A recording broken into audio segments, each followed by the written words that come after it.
Hi, Jason Frausto for TennisUnleashed.net. Today we want to look at the straight arm forehand timing.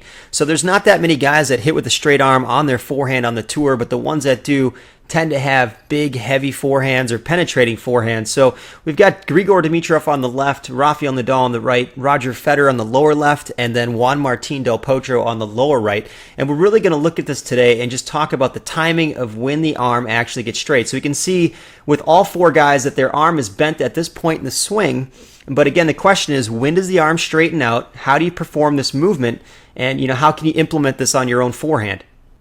So now we're just going to isolate Dimitrov on the left with Nadal on the right, and we can see here that both guys have their hitting arm is still in a bent position before the racket drops. And as the racket drops, the arm will still be in somewhat of a bent position, and they're going to get their back leg loaded before they get their arm straight, the hitting arm straight. So we can see here both guys have their legs loaded, and they're going to start to open up their non-hitting shoulder or the front shoulder, and they're going to start to rotate that shoulder as we see there before they end up straightening out that arm completely. So look at Dimitrov on the left. His arm is almost straight, but he starts to open his shoulder before that arm gets completely straight. And we see the same thing with Nadal on the right side. So we can see here the arm is bent. He's dropping the racket. His leg is loaded.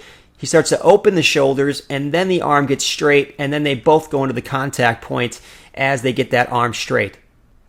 Now we switch players and switch views to Roger Federer from the back. And what we see with Roger are the same things that we see with Dimitrov and Nadal, which again is the legs are loaded and the shoulders are going to rotate before the hitting arm gets completely straight. If we look at his hitting arm right now, it's still slightly bent, and we can see the shoulders are sideways. Watch the yellow arrow and watch how the shoulders start to open up before the hitting arm gets completely straight right there. And again, just one more time, watch the hips and shoulders, especially that shoulder, rotate before the hitting arm gets completely straight and that racket slingshots forward to contact. Just remember the two most important parts of this straight arm forehand are to make sure you get your legs loaded and you rotate the shoulder before you get your arm straight. That's what we see with all the top guys.